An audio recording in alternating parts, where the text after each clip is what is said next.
Hello friends, ஒரு குட்டி கதை சொல்லட்டா? கதையோட பேரு சோம்பேறித்தனத்தின் விளைவுகள். ஒரு ஊரில் ஹென்ரின்னு ஒருத்தன் வாழ்ந்துக்கிட்டு வந்தான். அவன் ரொம்பவே சோம்பேறிக்காரன். ஸ்கூலுக்கு போனாலும் ஒழுங்கா டீச்சர்ஸ் நடத்துகிற பாடத்தை கவனிக்காம கிளாஸில் உட்காந்துக்கிட்டு தூங்கி வழிஞ்சுக்கிட்டு இருப்பான். இதனாலேயே டீச்சர் அவனை ஸ்கூலுக்கே வர வேணான்னு சொல்லிட்டாங்க. இதை நினைச்சு பாவம் அவங்க அம்மா ரொம்ப கவலைப்பட்டாங்க. அவங்க எவ்வளவோ சொல்லி பார்த்தாங்க, இப்படியெல்லாம் இருந்தா வாழ்க்கையில முன்னேறவே முடியாதுன்னு. ஆனா ஹென்றி அதை பத்தி கொஞ்சம் கூட கவலைப்படல. அவனை மாத்திக்கவே இல்லை. இதை நினைச்சு அவங்க அம்மா ரொம்ப கவலைப்பட்டுட்டு இருந்தாங்க. இப்படியே நாட்களும் கடந்துச்சு. ஒரு நாள் ஹென்றி வேலை வெட்டி எதுவும் இல்லாம ஒரு பெஞ்சில் படுத்து ஓய்வெடுத்துட்டு இருக்கும்போது அந்த வழியா ஒரு ஆஃபீஸர் வந்தாரு. அந்த ஆஃபீஸரை பார்த்து ஹென்றி, ஆஃபீஸர், எனக்கு ஒரு ஹெல்ப் பண்றீங்களா அப்படின்னு கேட்டான்.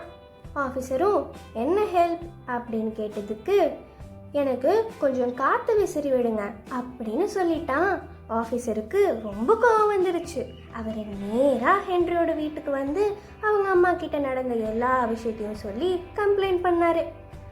பாவம் அவங்க அம்மா ரொம்ப கவலைப்பட்டு ஆஃபீஸர் கிட்ட மன்னிப்பு கேட்டாங்க.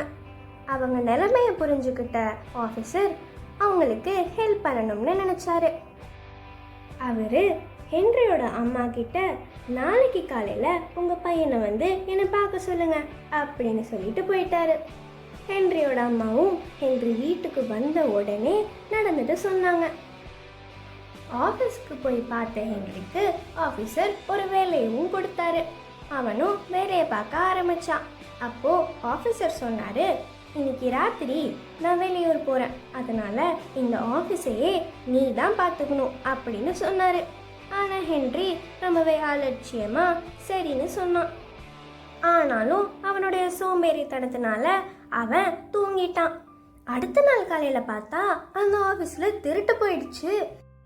இதை ஊர்லேருந்து வந்து பார்த்த ஆஃபீஸருக்கு பயங்கரமாக கோவம் வந்துருச்சு.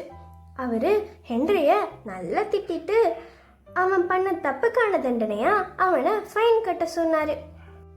பாவம் இப்போ ஹென்ரியும் அவனோட சோம்பேறித்தனத்தின் விளைவா ஃபைன் கட்ட வேண்டியதா இருந்துச்சு. ஆனா அடுத்த தடவை இப்படி ஃபைன் கட்டுற நிலைமை வந்துடக்கூடாது அப்படின்னு நினைச்ச ஹென்றி ஒழுங்கா வேலை பார்க்க ஆரம்பிச்சான். ஆனா நாளாக அவனுடைய இயல்பான நடவடிக்கைகளும் மாறிடுச்சு. அவன் முன்ன மாதிரி சோம்பேறியா இருக்கிறது இல்லை. இதை பார்த்து ரொம்ப சந்தோஷப்பட்ட அவங்க அம்மா ஆஃபீஸருக்கு நன்றி சொன்னாங்க. ஆஃபீஸரும் சந்தோஷப்பட்டாரு. ஹென்ரியும் சோம்பேறித்தனமாயிருந்தா அதோடைய விளைவுகள் என்னன்னு புரிஞ்சுக்கிட்டதுனால இப்போ முன்ன மாதிரி இல்லாம நல்லா உழைச்சு வேலை பார்க்க ஆரம்பிச்சிட்டான். See you in the next video. Bye bye.